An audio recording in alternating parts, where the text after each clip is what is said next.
¿Cómo están todos? Espero que estén muy bien. La charla de hoy va a ser una charla dada por el doctor Diego Fernández. Él es una persona que tiene amplio espacio y conocimiento en el área financiera, pero entonces le hemos pedido que el día de hoy nos dé unos tips financieros para el ejercicio que se tiene que hacer, pues no solamente financiamiento hacia entidades, sino que también cómo nosotros podemos empezar, eh, digamos, a tener un buen récord financiero o de análisis para poder, digamos, ante estas crisis o cualquier otra época, poder acceder fácilmente al sistema financiero. Se le ha pedido al doctor Diego, él es economista de la Universidad del Cauca, tiene maestría en estudios interdisciplinarios y otra maestría. Se le ha pedido que por favor use un lenguaje cómodo para todos, de tal manera que al finalizar todos vamos a hacerle preguntas, porque el objetivo es que esto nos sirva a todos para pues, nuestro crecimiento. ¿Listo? Entonces ya vamos a esperar un momentico. Ya él en estos momentos pues tiene un problema de logística, pero lo vamos a hacer por conexión por medio del celular. ¿Listo? No, Jenny, ya Muchas estoy gracias, en la profe reunión, Jenny. ya tengo para presentar también. Listo.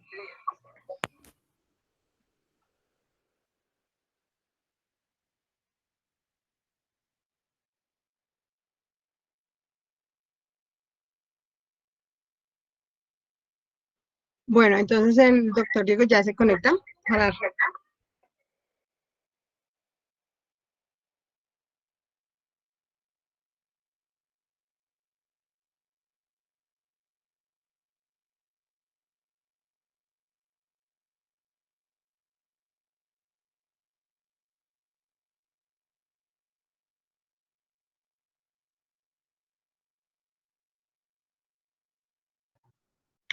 A,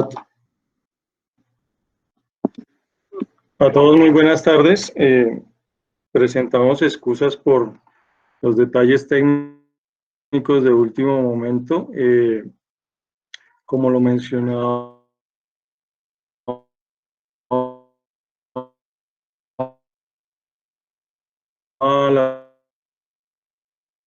en el tema de la financiación de empresas. En ese sentido, la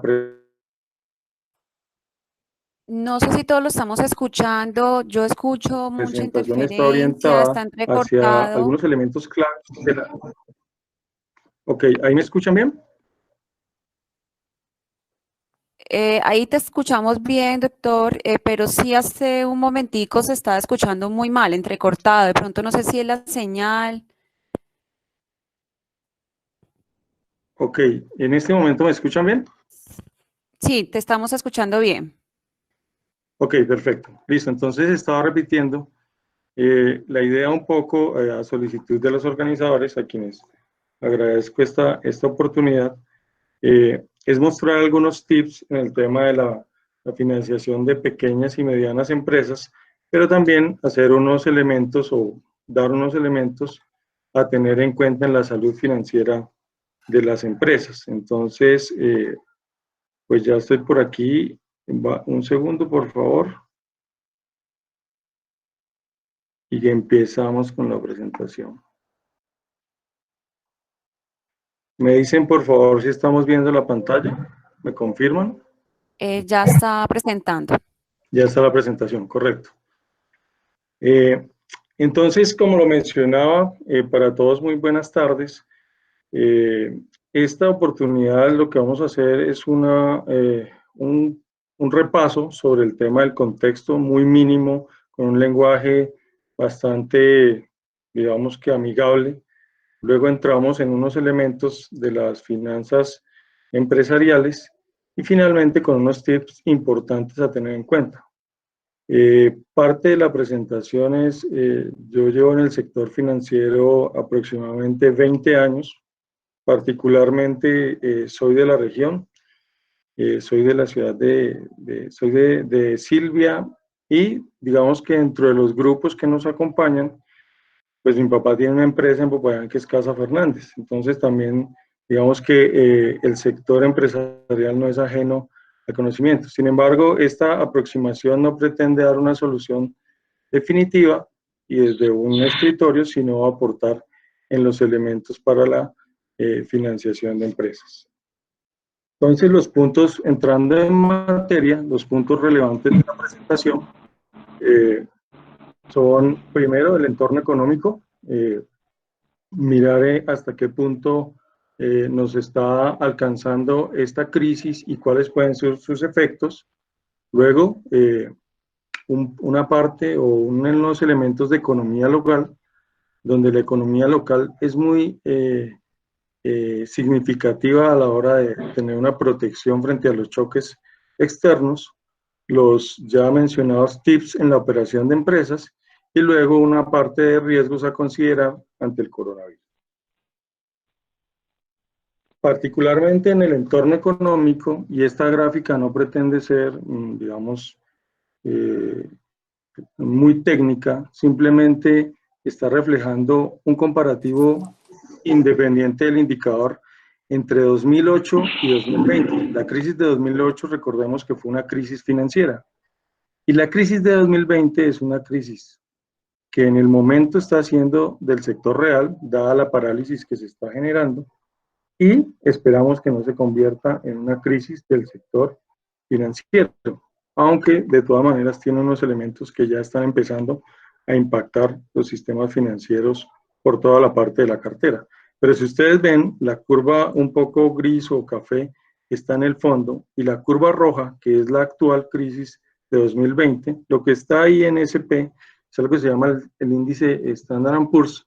No tiene mucha relevancia entrar en la técnica de qué significa ese índice, pero lo que nos menciona esta diapositiva es que posiblemente la recuperación de la crisis y una recuperación, digamos que solidificada de la economía, puede darse hacia enero y mayo de 2021.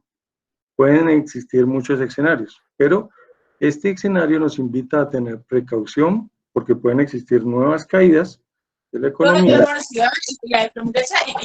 o puede demorarse la recuperación de la economía.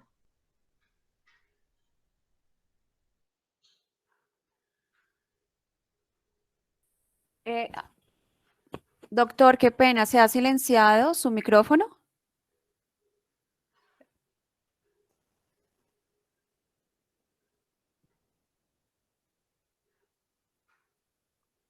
¿Ahí me escuchan? Sí, perfecto. Ok. Volviendo a la presentación,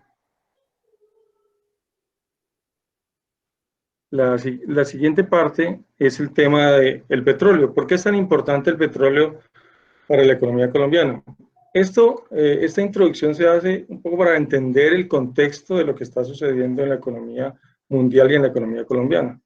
Lo que vemos aquí es que fundamentalmente el precio del petróleo está entrando en unos niveles entre 60 y 20 dólares.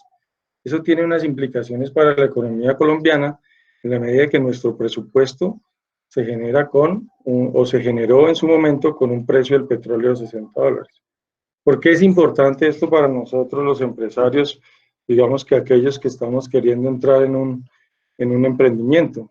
Porque es como cuando yo vendo o cosecho fresas. Si el precio de la fresa se me cae, definitivamente voy a tener problemas. Y el papel del Estado en la economía es importante porque ayuda, entre otras cosas, a impulsar aquellos negocios de la economía que pueden estarse viendo muy afectados. Entonces, este es uno de los riesgos que en este momento puede estar aquejando a la economía colombiana y particularmente a nuestras finanzas públicas. Dos conclusiones con la línea que llevamos. La primera, una recuperación paulatina esperada hasta el momento con la información disponible por parte de los analistas del mercado, paulatina de la economía mundial, y un precio del petróleo que no va a ser posiblemente como los 100 o 120 dólares o 110 dólares que alcanzamos a ver en algún momento, sino que vamos a tener que acostumbrarnos a precio del petróleo mucho más bajo. Y esto coloca en tensión algunas cifras de nuestra economía. Tercero, también tratando de ir muy rápido y no entrar en detalles muy técnicos, la caída que se espera es muy cíclica. Digamos, cuando ustedes ven aquí, todos me dicen si estoy apuntando con el puntero, si están revisando con el puntero lo que estoy señalando.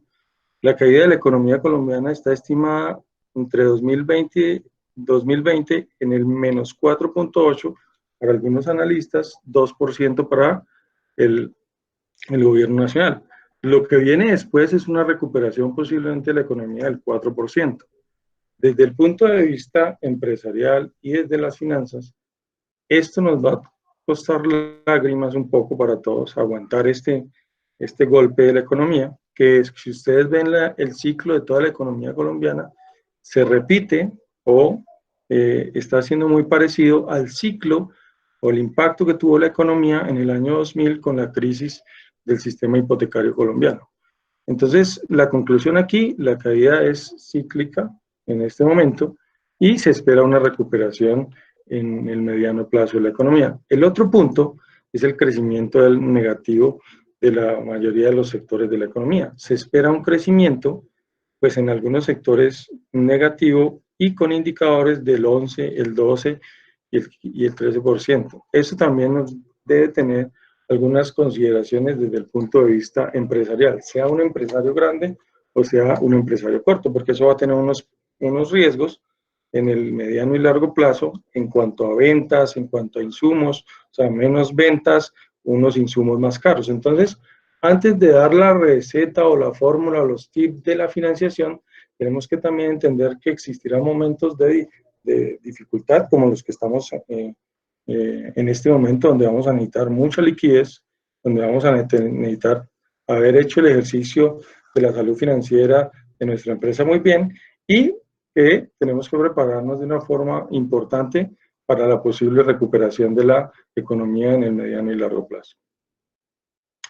La economía y sus relaciones. Entonces, pues como todos nos hemos dado cuenta, la economía está interconectada y todos esos vasos comunicantes nos van a dar unas razones.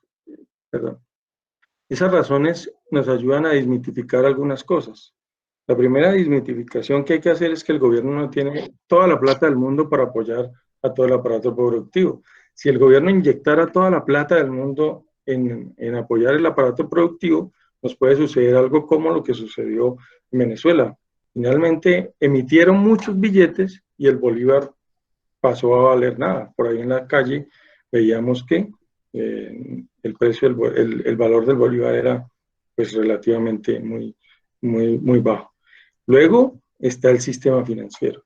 Y el sistema financiero está para apoyar el aparato productivo, para darle crédito. Pero ese sistema financiero, yo no estoy haciendo aquí de abogado del diablo, ese sistema financiero saca los recursos de los ahorros que la gente deja en las entidades financieras. Entonces, todo funciona en un sistema interconectado que depende de unos equilibrios. Entonces, ahí también tenemos que hablar de los hogares. Los hogares reciben trabajo, reciben ingreso y gastan recursos dependiendo de la sincronización de todos estos elementos. Pero como vamos a tener o estamos teniendo un paro en general en la economía, los hogares no están, pues se espera una tasa de desempleo muy alta, que no están generando ingresos, no están gastando recursos.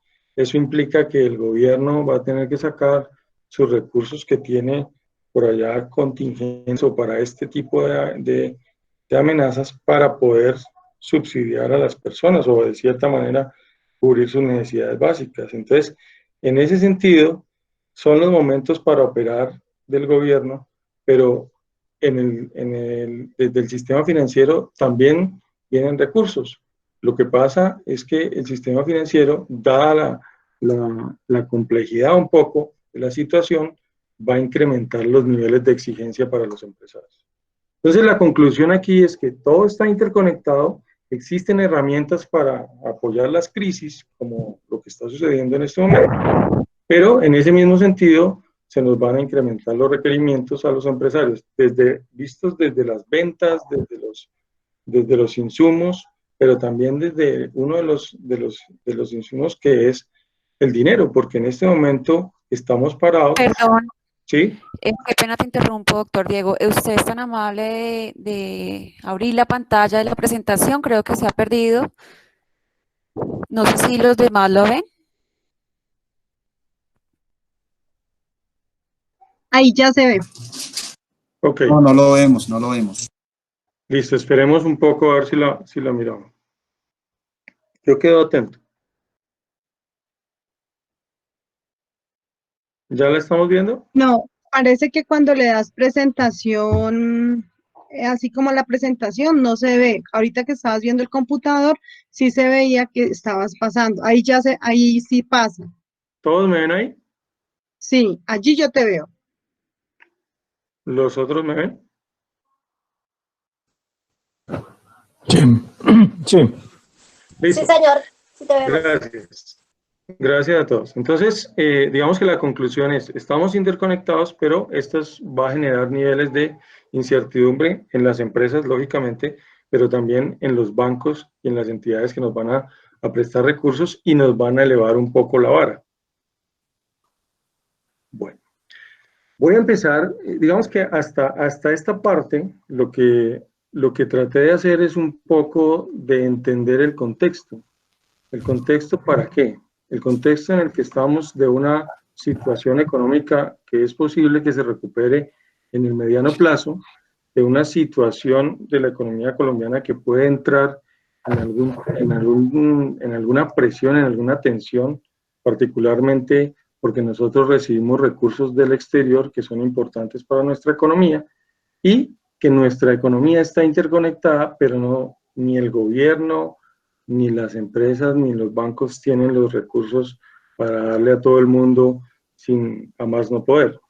Entendiendo eso, vamos a tener que tener elementos claves o tips a la hora de presentar un crédito y a la hora de evaluar nuestras finanzas empresariales. Entonces voy a arrancar con el primer elemento a tener en cuenta desde mi punto de vista, y es las redes de comercio local.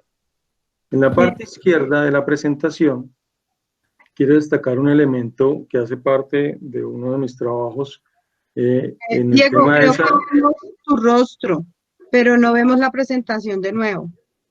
Estamos viendo la cámara, pero no la presentación. A ver, Deben darle clic en la parte izquierda donde se ve la presentación, doble clic y ahí ya les aparece. Ahí ya vemos la presentación. ok, gracias.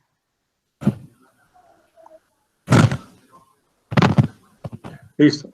Entonces, volviendo, las redes de comercio local son uno de los elementos para crear algo que llamamos el ecosistema local y el ecosistema de protección ante choques internacionales.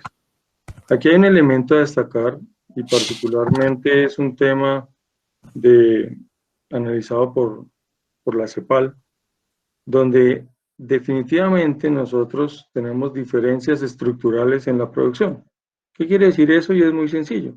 Mientras Europa produce carros, televisores, y Estados Unidos y China produce televisores, pues nosotros nos hemos dedicado a la primarización y nuestras industrias van creciendo, pero tienen todavía una diferencia muy importante.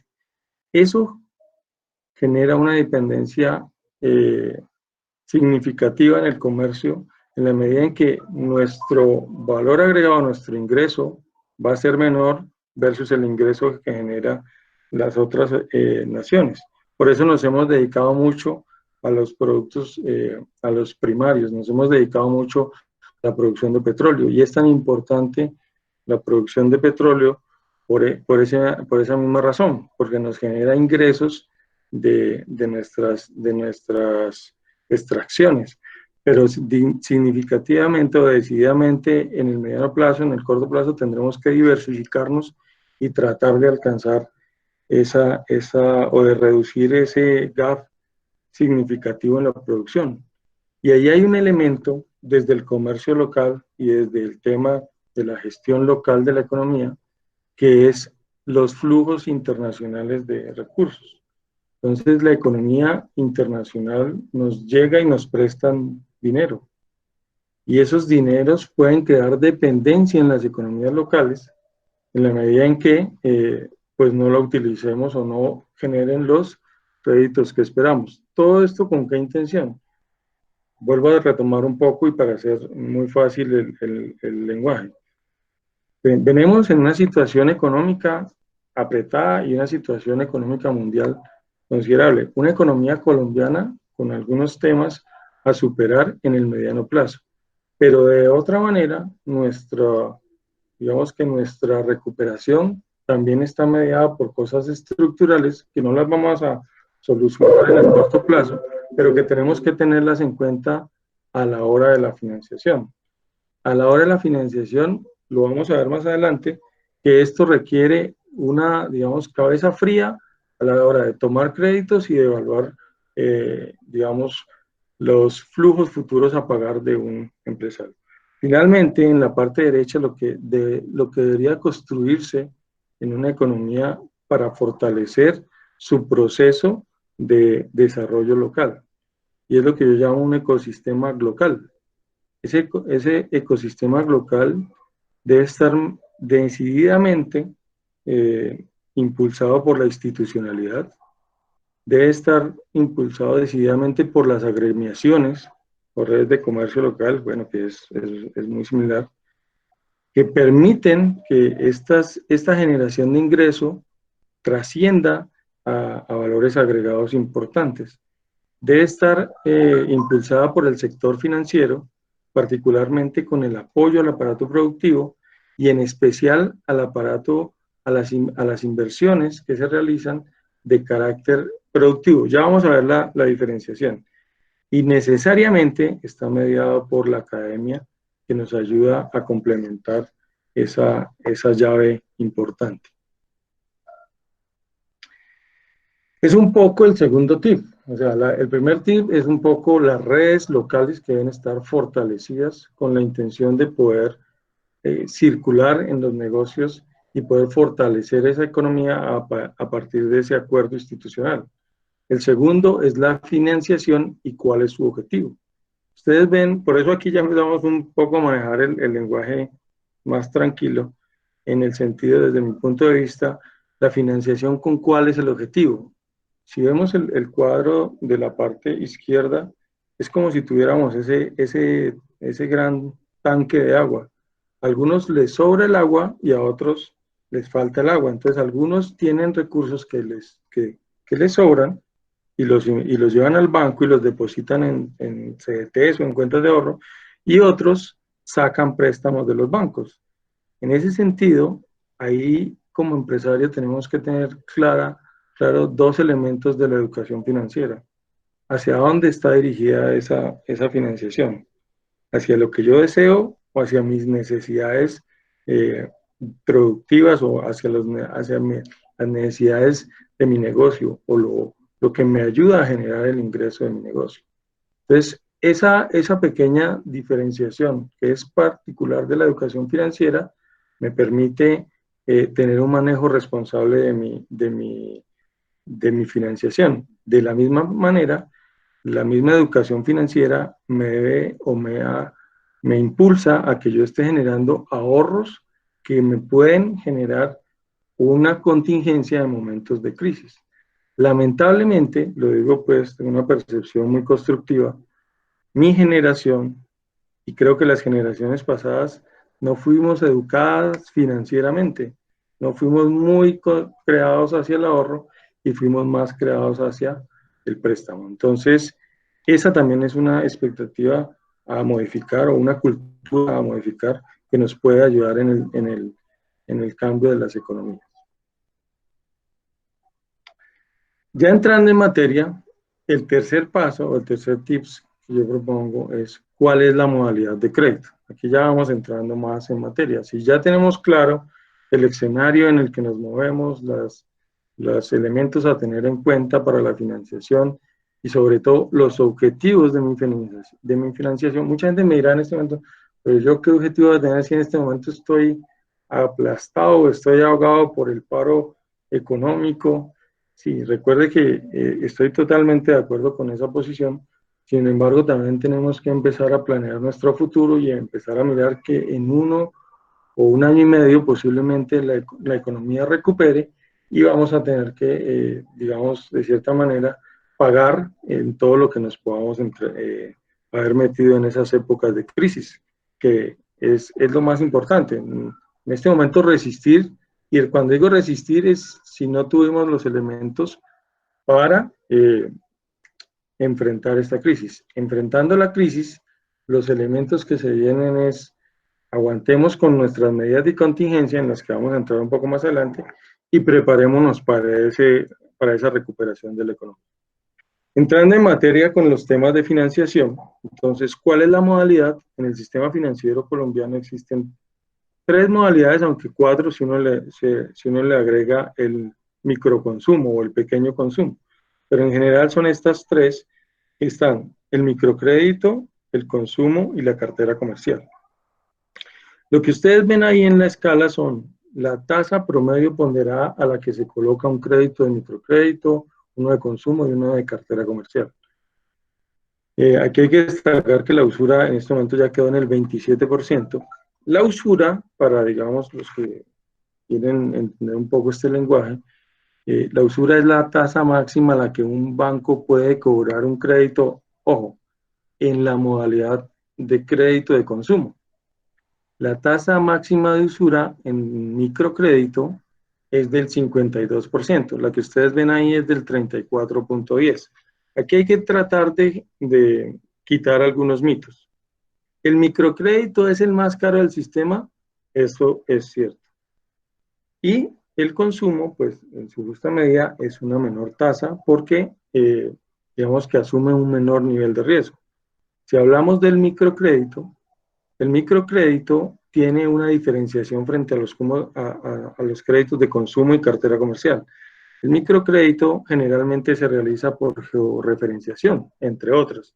Entonces, ¿qué pasa? Son créditos pequeños que le hacen a las personas que son generalmente o informales o, digamos, no tienen documentación como Cámara de Comercio, no tienen extractos financieros.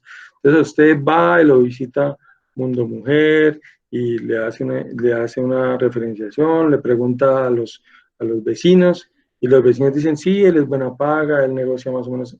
Ese es un crédito que está asumiendo un mayor nivel de riesgo. Es la razón por la que la tasa a la que se coloca en promedio es más alta, ¿sí?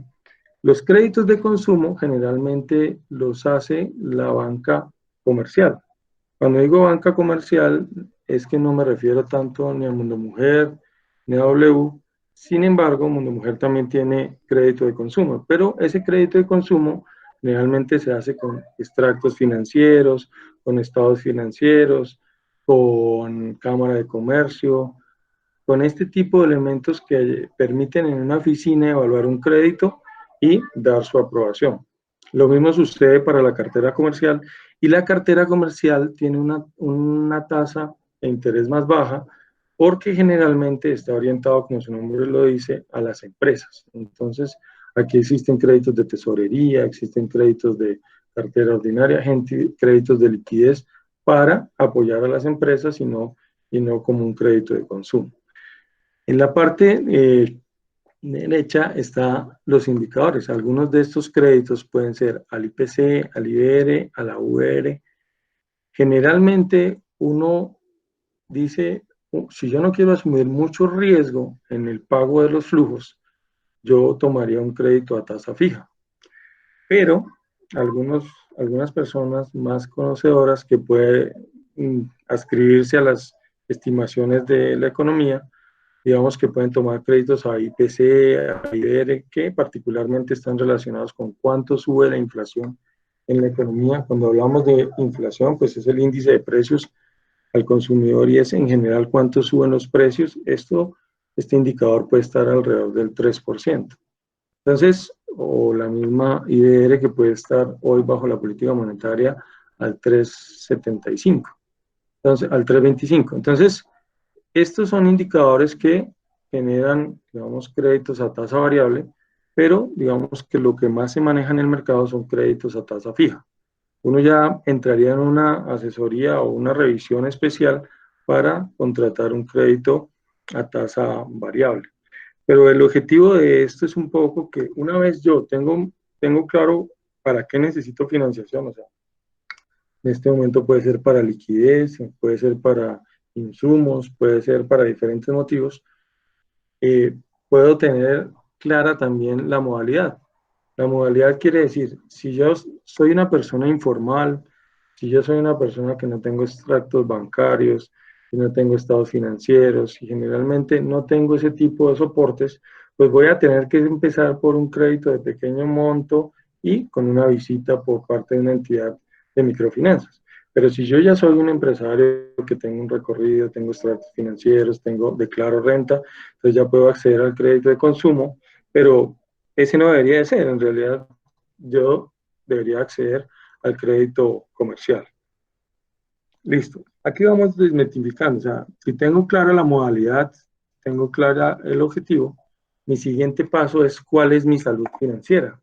Y aquí voy a entrar un poco en los detalles más técnicos de la gestión financiera. Para aquella persona que está empezando en su negocio y que todos estos temas parecen como muy lejanos a ellos, pues lo que tiene usted enfrente en la pantalla, en la parte izquierda, es el balance general. Y el balance general lo que le dice, y no quiero entrar aquí en controversias un poco con los amigos contadores, es qué es lo que tengo y cuáles son mis fuentes de dónde saqué el dinero para obtener eso que tengo o ese activo. Entonces, si ustedes habitualmente o cualquiera tira una piedra en el activo, se va a encontrar o con un dinero físico habitualmente, o con una casa, o con unos inventarios. Pero si tira usted una piedra en la parte del pasivo, posiblemente no encuentre nada. Pero el pasivo corriente hace referencia a cuáles son mis deudas en el corto plazo. Y el pasivo no corriente a cuáles son mis deudas en un poco más de largo plazo. Y el patrimonio, la financiación por los dueños o los socios. Particularmente aquí, dos elementos a tener en cuenta es que tanto el activo corriente como el pasivo corriente pueden darme algunas luces de la salud financiera de una empresa. Lo mismo que los niveles de endeudamiento. Y voy a pasar a esa parte. Entonces, esta misma gráfica de acá, donde en la izquierda está el activo, en la derecha está el pasivo, y el patrimonio, la voy a organizar en unas cifras, ¿cierto? Y esas cifras me dicen que el activo corriente o activo circulante, en este caso de esta empresa que la tomé en el ejemplo, está en el 19% y que el activo fijo está en el 81%. O sea que todo el activo me da el 100% en esta parte. Pero aquí voy a dar unos elementos del análisis de riesgo de crédito o cómo un analista de crédito puede evaluar su solicitud de crédito. Entonces dice, bueno, este señor en efectivo tiene el 2.5. Digamos que es un nivel que él considera que es bueno para sus riesgos de liquidez, entonces lo podemos evaluar como positivo. Las cuentas por cobrar. Entonces, las cuentas por cobrar dice que tiene 4.9 y los inventarios 11.6.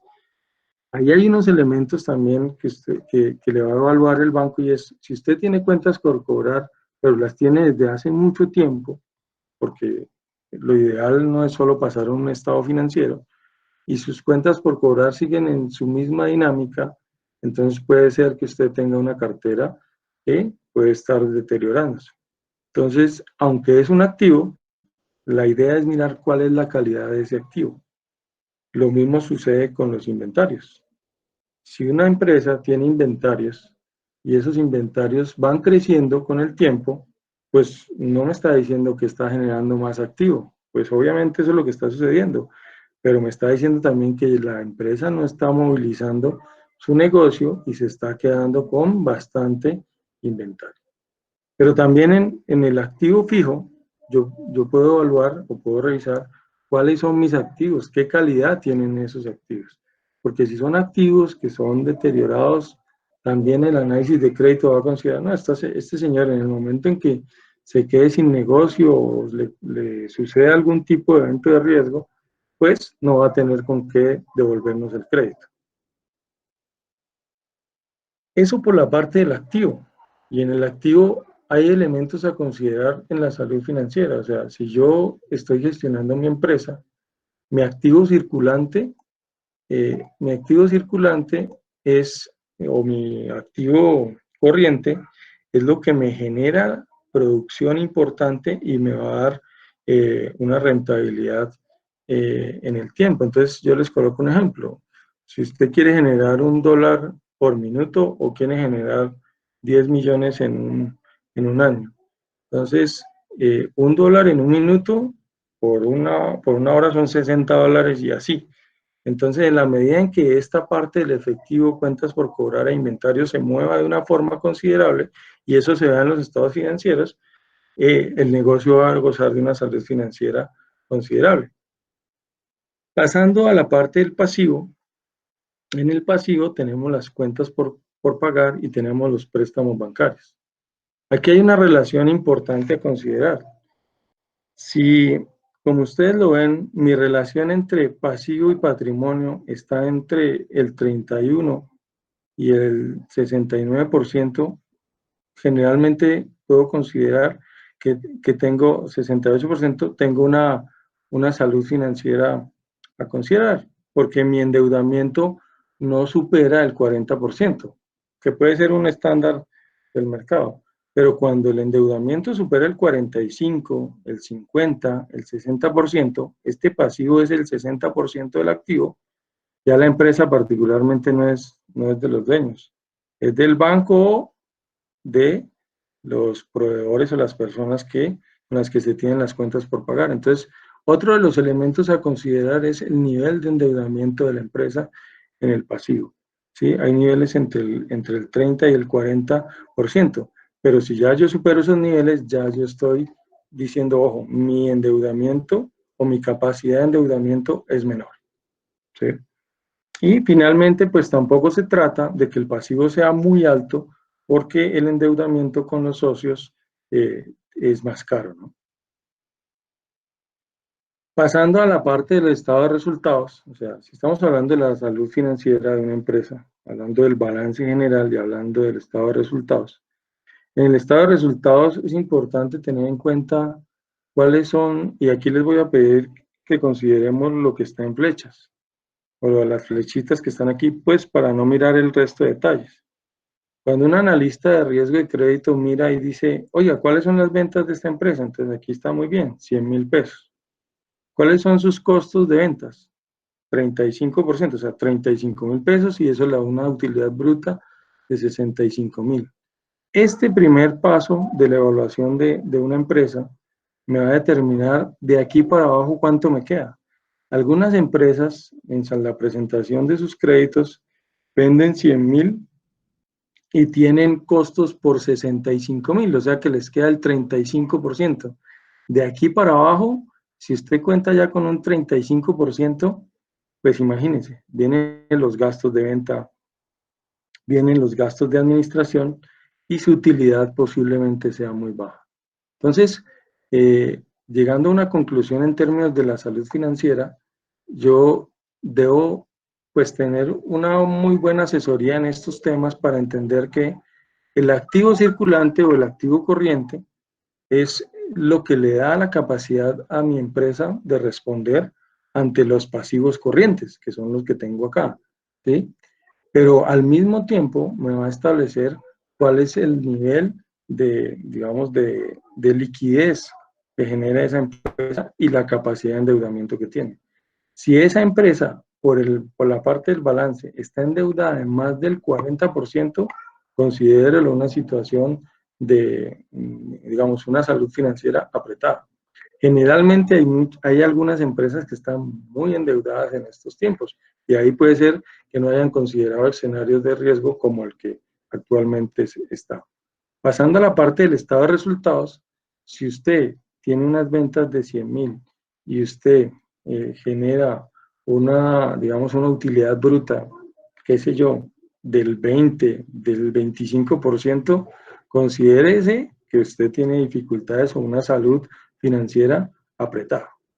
Más adelante voy a hacer alguna recomendación sobre la declaración o cómo yo presento la información a las entidades financieras, porque también ahí hay unos elementos en términos de yo no quiero pagar impuestos, entonces bajo, digamos que los ingresos, la utilidad, particularmente la utilidad, o hago un tipo de información de otro orden, y eso también tiene implicaciones en las entidades financieras.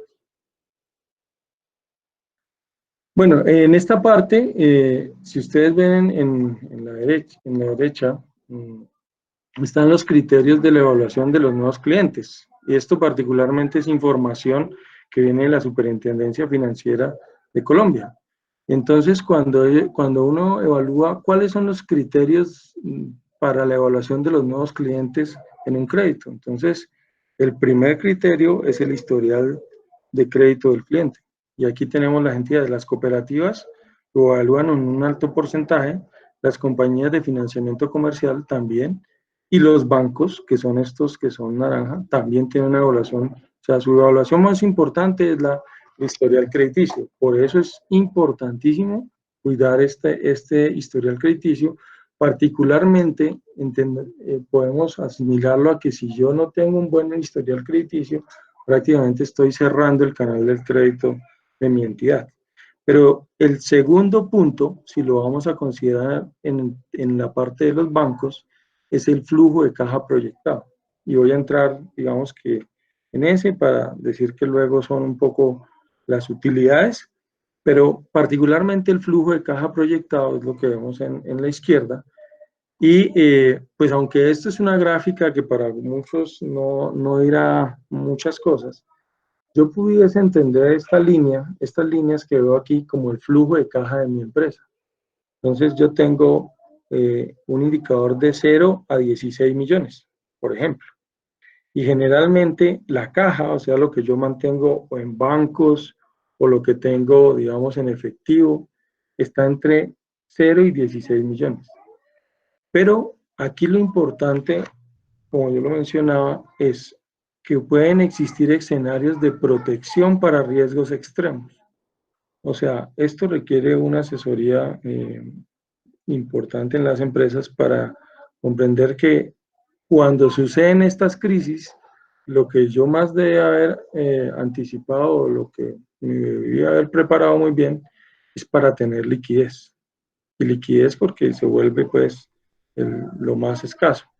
Y luego tener algunos elementos como un colchón de liquidez. Un colchón de liquidez es que si yo habitualmente vendo 16 millones de pesos, generalmente yo mantendría por precaución, hay que ver digamos, la particularidad de cada empresa, 8 millones de pesos en caja. Ahora, no necesariamente son 8 millones de pesos mantenidos en unas cuentas de ahorro que no le van a generar rentabilidad. Yo puedo tener activos financieros, CDT, otro tipo de inversiones que me permitan, no solamente en el sector financiero, sino inversiones líquidas o muy líquidas que me permitan convertir esos activos en dinero. Entonces, ejemplo, digamos, un nivel de inventarios, un nivel de insumos, algo que yo considere que no se deteriore en el tiempo y que en cualquier momento que yo necesite liquidez pueda cambiarlo rápidamente por efectivo. En las empresas, digamos, de un digamos, tamaño grande, lo que tenemos aquí son activos financieros como títulos del Tesoro Nacional o bonos que se negocian en el mercado de valores. Y finalmente, este juicio se logra también, si entendemos la operación habitual, entre 8 y 14 millones. Cuando tengo excesos de liquidez, esos excesos de liquidez yo los convierto en esos activos. El mensaje aquí es: fortalezca su historia crediticia y asesórese muy bien en la proyección del flujo de caja de su entidad, para que dentro de esa proyección se involucre la protección de escenarios para riesgos extremos. El otro tips es revisar las medidas aprobadas por el sistema financiero para el coronavirus, ¿no? Entonces, pues como ustedes ya lo saben, hay periodos de gracia, en este momento hay transferencias entre cuentas gratis, hay plazos a tarjetas de crédito, o sea, todo eso que me permita hacer que mi flujo de caja en este momento, que tengo digamos que una crisis o un paro en la economía, se pueda dirigir hacia una fecha más larga. O sea, todas las refinanciaciones en este momento son importantes para la empresa. La empresa necesita tener menos afugias de liquidez. Entonces, si el sistema financiero me está dando la posibilidad de rediferir créditos o de refinanciar créditos o de tener periodos de gracia, yo debería de tomarlos. Particularmente lo que había mencionado el gobierno, y me voy un poco con la parte B o con esta parte naranja, digamos, es que pues existe una condición. Todas las personas que el 29 de febrero no tenían mora mayor a 30 días son están habilitadas para hacer refinanciaciones o otro tipo de maniobras financieras. Lo que ha dicho el gobierno es que si esa persona cumple con esa característica, se le mantiene la calificación del deudor, no se le pueden cerrar los cupos y los créditos no pueden reestructurarse o normalizarse. ¿Cuál es el problema cuando yo reestructuro o normalizo un crédito? Que, digamos, por lo establecido en la ley de Habeas Data, yo aparezco ya con calificación E. Eso en este momento no aplica de acuerdo a las condiciones establecidas por el gobierno nacional. Dentro de los recursos, yo sé que esta ha sido una de las principales quejas tanto de los medianos como pequeños empresarios, es que se ofrecieron recursos. Ya hay una primera línea de Bancoldes que entiendo se agotó. De acuerdo al decreto, habían 175.000 millones de pesos para las pequeñas y medianas empresas, pero esos recursos, entiendo, ya se agotaron. Y la segunda línea es Bancoldes, donde también, entiendo, se están agotando los recursos. Aquí hay que hacer una claridad. ¿Quién es Bancoldes y quiénes son los bancos comerciales? Hay que hacer esa diferenciación porque tanto Bancoldes como Finagro y Findeter son bancos de segundo piso.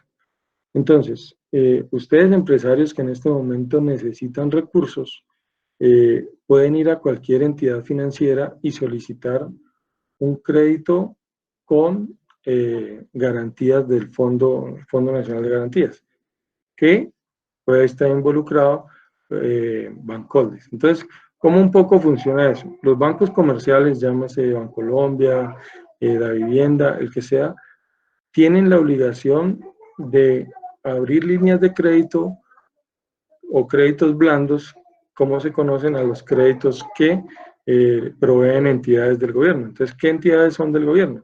Bancoldes, Finagro, Findeter. Y en ese sentido, esos créditos van a ir a una tasa más baja. Generalmente, un Bancoldes puede estar DTF más 2, etcétera, etcétera. Entonces, si uno hace esa conversión, puede estar al 6% efectivo anual, al 8% efectivo anual, que comparado con un consumo que estaba al 26%, pues es un ahorro importantísimo en costos para las empresas. Entonces, el mensaje aquí es el Bancoldes o el gobierno, por medio de la banca de segundo piso, que es Bancoldes, Finagro y Findeter, provee garantías para los créditos de nómina, capital de trabajo o para independientes, haciendo o el acceso por medio de un banco comercial. ¿Sí?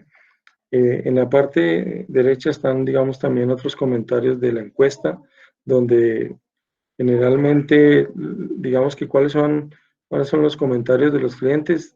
Pues el primero es que las tasas de interés están muy altas. Esto fue a finales de marzo, como lo ven ahí. Y también que el proceso del crédito es muy largo para las entidades cooperativas o que la cantidad de créditos se agotó. Pero fundamentalmente en esta que dice que las tasas de interés son muy altas, pues dado que existe en este momento una emergencia tanto de salud como económica, el Banco de la República baja las tasas de interés para poder que las personas accedan a los créditos. O sea, si uno lo observa desde el punto de vista de costo, en la crisis el costo de los créditos es el más bajo, ¿no? Pero hoy la tasa de referencia del Banco de la República pues está en el 3.25, es muy posible que llegue a menos del 3. Y esa es una muy buena oportunidad para tomar recursos, pero como lo mencionaba hace un rato, se puede tener los recursos, pero también hay que entender que la economía tiene un choque o una depresión de las ventas o una reducción de las ventas, y en esa medida vamos a tener que ser muy estratégicos a la hora de tomar el crédito y de invertir esos créditos, esos recursos que vamos a tomar. Finalmente, o sea, asesórese o acompáñese muy bien de una asesoría adecuada. Yo no hago asesorías en los temas, pero sí es importante que esas personas que me dicen, y no las conozco ni me refiero a ninguna en especial, ¿cuánto quiere que le dé el balance? Eso no es muy buena práctica. O aquellas personas que colocan en la declaración de renta que se ganan 5 millones de pesos o 4 o lo que sea, y finalmente van a pedir un crédito, les va a afectar muchísimo. Si usted se intentó ahorrar plata para no pagar impuestos, que es una situación natural de todas las personas, o sea, todas las personas de forma natural queremos pagar menos impuestos, digamos que es el homo económicos que está planteado. Sin embargo, pues hay dos elementos. Uno, pues responsabilidad social. Bueno, ese tendría un debate muy grande aquí o en otro espacio, pero también hay otro, y es que la entidad financiera o las entidades financieras en este momento están subiendo mucho la vara para los empresarios. Entonces, en ese sentido, siempre van a privilegiar a aquellas personas que su actividad económica está muy soportada en evidencias. Entonces, si usted tiene extractos bancarios, si su declaración de renta también responde a su actividad, digamos, si usted generalmente está pagando muy bien sus créditos, esos son elementos que le ayudan a usted para obtener una financiación muy rápida. Pero si la cosa ha sido muy diferente, pues es muy posible que usted se demore mucho más en obtener una financiación por parte de las entidades financieras. Finalmente, están los riesgos ante el coronavirus, ¿no? Este también es importante que en la medida que lo tengan con una persona idónea, empiecen a considerar en sus empresas todos estos escenarios que se nos pueden venir. Ya he mencionado el tema de la caída en las ventas. Eso es algo que sí o sí se va a presentar. También el incremento en el precio de los insumos por la misma situación. Vamos a tener otros cierres o posiblemente tengamos nuevos confinamientos o rebrotes del virus, y eso va a hacer que también se cierren sectores. Entonces, empezar a evaluar elementos de riesgo y sobre todo tomar en cuenta acciones para prevenir o tener claras las acciones a tomar. Si me cierran este sector, ¿qué voy a hacer? ¿Qué medida voy a implementar? Porque la verdad es que esta situación nos tomó por sorpresa en general a todas las personas. En general nadie, por mucho análisis de riesgo que hubiese desarrollado, tenía claro que una pandemia iba a ser de esta magnitud y iba a generar el impacto que generó. Yo se los digo, yo habitualmente presentaba en donde trabajo el escenario de pandemia y la gente decía, ¿y eso qué es? Esa cosa, no, eso no existe, nosotros no hemos tenido ni historia de eso. Pues se dio y está generando la situación que tiene. Otra de los elementos a considerar es el tema de la depresión de la economía mundial. No estamos hablando de una recesión. Recesión ya lo sabemos que existe en la economía, o sea, ya todas las economías en el mundo están en recesión. La depresión de la economía, la última depresión de la economía fue la crisis de 2030. Cuando digo que tengamos este escenario es que muchos analistas ya están hablando de la depresión de la economía mundial, porque se entiende que todas las economías están en recesión. Uno ve en recesión una economía cuando por 2 periodos tiene crecimientos negativos. Otro de los riesgos a considerar es la pérdida de calificación de la economía colombiana, o sea, porque yo les decía, si el petróleo tiene un bajo nivel, un bajo precio, nuestras finanzas empiezan a apretarse y los mercados internacionales nos empiezan a ver como más riesgosos, y eso puede hacer que los flujos de capitales que llegan a los bancos, que llegan por el mercado de capitales, se reduzcan y coloquen la situación en más tensión. O sea, se nos puede volver una situación donde existe menos liquidez en la economía.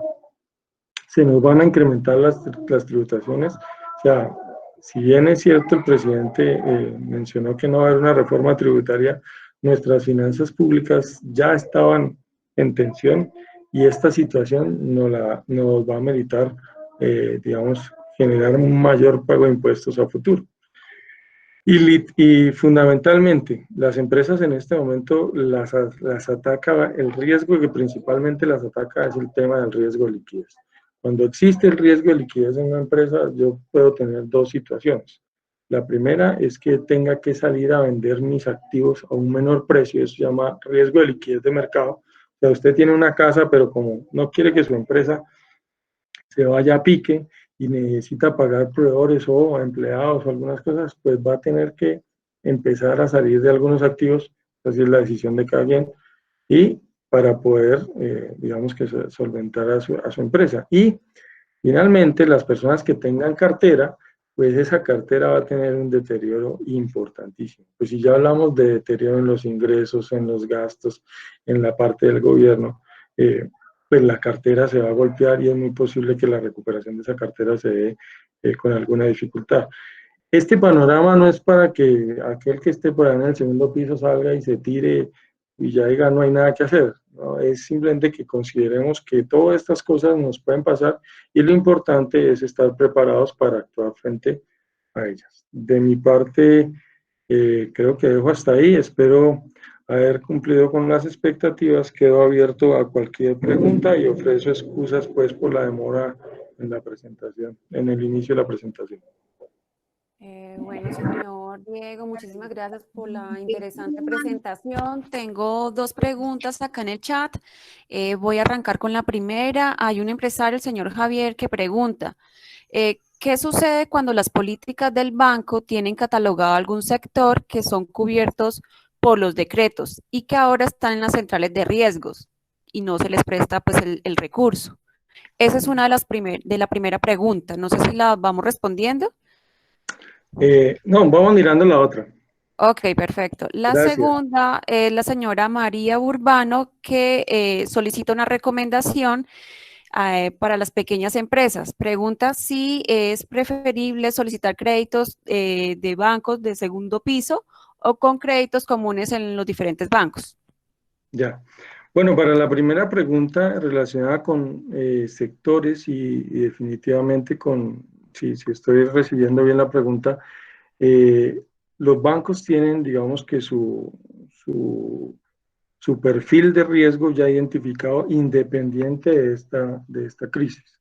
O sea, es muy posible que existen algunas medidas por parte del gobierno, pero este trabajo de los bancos, y particularmente porque es el área donde yo, digamos que me muevo, ya estaba constituido. Entonces, puede ser que una persona pertenezca a un sector y eso le agregue algo de riesgo al préstamo, pero definitivamente su historial crediticio es una de las variables más importantes a tener en cuenta. De forma concreta, los perfiles de riesgo están definidos dada la historia de los clientes en Colombia. Este tema del coronavirus va a hacer algunas afectaciones, pero por ahora no se van a reflejar en lo que llamamos los modelos de score. Y frente a la reglamentación, pues creo que ahí el gobierno no va a indicar préstele a este o no préstele a este. Creo que todas las personas tienen acceso a crédito. La medida que sí se colocó es que aquel que esté, digamos que con una calificación negativa a 29 de febrero, no va a poder acceder a ese beneficio. En la segunda pregunta, en el tema de qué considero yo o a dónde considero yo que tiene que acercarse a aquel microempresario que está iniciando, o aquel emprendedor, pues Bancoldex en ocasiones sabe abrir unas líneas de crédito para personal o personas, digamos, que están iniciando. Pero generalmente Bancoldex va dirigido hacia el sector empresarial formal constituido.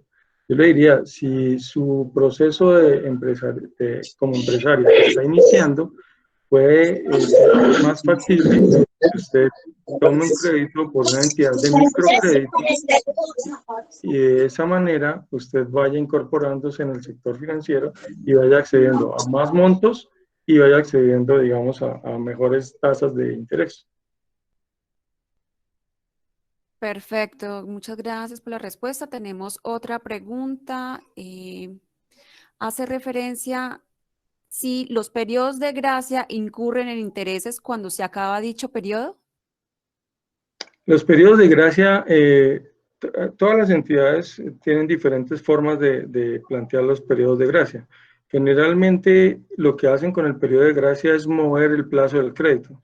Ejemplo, yo tenía mi crédito en la cuota 31, como me lo van a mover a 3 meses, entonces nuevamente en los 3 meses continúa el crédito, pero si yo terminaba, digamos, en julio del 2023, pues ya no voy a terminar en julio de 2023, sino que voy a correr 3 meses hacia allá la terminación de mi crédito. Entonces, por eso a mí me parece que desde el punto de vista financiero, ese periodo de gracia es muy bueno para las empresas y muy bueno para este momento donde la situación estaba bastante apretada.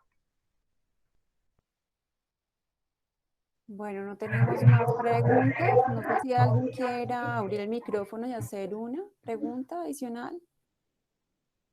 Bueno, aquí ha llegado otra. Dice, ¿es verdad que Bancoldex fija créditos a empresas con ingresos brutos mayores a 160 millones? No, que yo tenga conocimiento respecto de esa política. En general, siempre se hace una convocatoria y esa convocatoria va dirigida, digamos, si ustedes vieron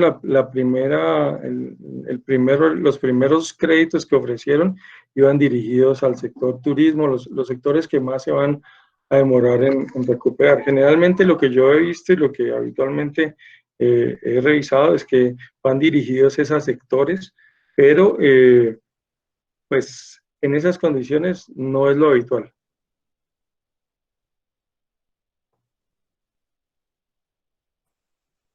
No hay más preguntas por el momento. Ahí creo que hay otra que dice que garantiza Ok. el 80%. Sí, dice, el Fondo Nacional de Garantías por orden del gobierno garantizarán hasta el 80%, sin embargo, la banca comercial ha limitado el crédito. ¿Cuál cree que es la razón para esa negativa? Sí, esa es muy buena pregunta. Los recursos por eso se han vuelto muy escasos y necesariamente en esta época, si uno mira, digamos, los riesgos en los que están entrando los bancos es bastante considerable. O sea, si el gobierno garantiza el 80 y el 90%, no es el pensamiento de todos los bancos, no estoy haciendo una voz oficial, pero ustedes entenderán también que ahí hay unos temas de trámites, de recuperaciones, hay unos costos que están involucrados en la recuperación de la cartera. Entonces, los bancos un poco lo que digo yo es suben la vara en el sentido de los requerimientos y el acceso al crédito, en el entendido que la volatilidad o la incertidumbre es bastante considerable. Entonces, en ese sentido, hay que ser muy fuerte en los elementos que hemos planteado, salud financiera, en elementos claros a la hora de presentar sus estados financieros, a la hora de las evidencias, o sea, manejar sus recursos por cuentas bancarias, declaración de renta. Todos estos elementos van a hacer que usted como cliente se potencialice mucho más frente a otros, porque entendamos que hay mucha gente buscando créditos, ¿no?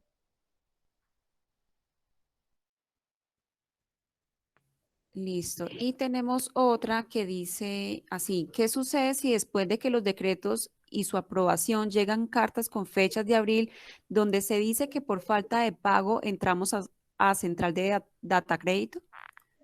A centrales de riesgo. Pues mire que si usted va a recibir una carta de esas, le diría yo que esté muy pendiente, porque si usted ve que su liquidez o su capacidad de pago o la forma de devolver el pago se le va a ajustar y se le va, digamos que se le va a estresar, y usted cumple con ese requisito de que al 29 de febrero usted no tenía más de 30 días, lo más importante es que usted llame a su entidad financiera y solicite una refinanciación o una reestructuración de su crédito, para que usted baje su flujo de caja y de esa manera no tenga inconvenientes, porque recuerde que uno de los tips es cuidar su salud financiera y cuidar su historial crediticio. Gracias. Hay otra pregunta y dice así, ¿el banco que pida extractos serán los que se tengan antes de la pandemia? Porque después no hay ingresos demostrables. Sí, en ese punto yo también considero que eso será en el entendido de la situación antes de. Sí, es una situación que nadie tenía como en el radar de la forma que se presentó. Entonces, es entendible que cada entidad maneje su propio criterio, pero fundamentalmente estos elementos se tienen que tener en cuenta. Hay otra, dice, ¿usted considera que la ley de insolvencia es una buena alternativa para las empresas que tienen dificultades económicas? Yo considero que sí, en el entendido de que ya sea la carta final. Y obviamente si lo va a solicitar, pues es que es la carta final. Lo que pasa es que reputacionalmente implica ya pues manejar la ley de insolvencia o mantenerse en esa insolvencia hasta que usted se recupere. Pero si es la última carta, tenemos que acceder a ella para que la empresa no fallezca, no muera.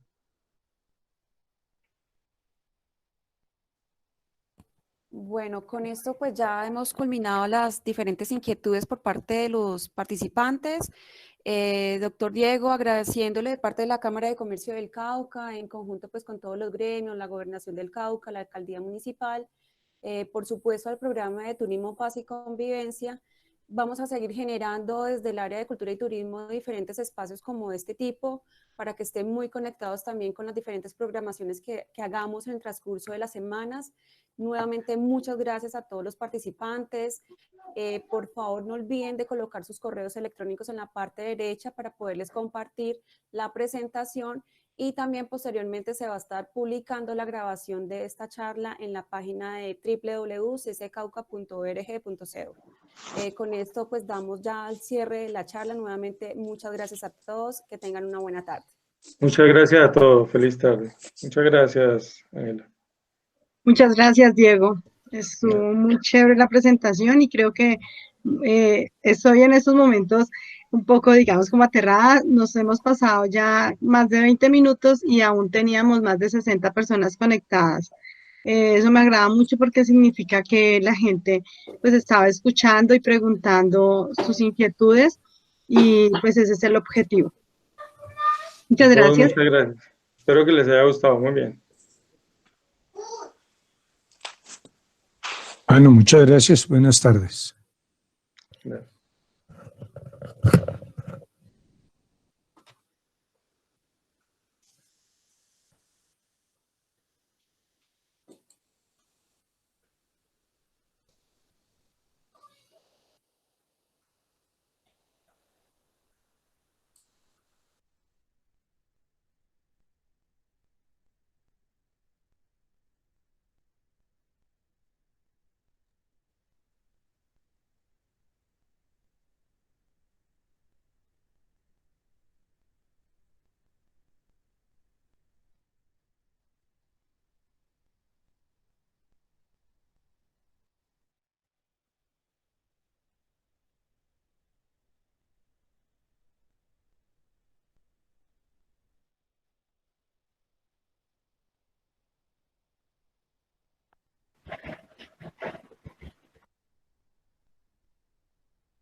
Hola, profe, ¿me escucha?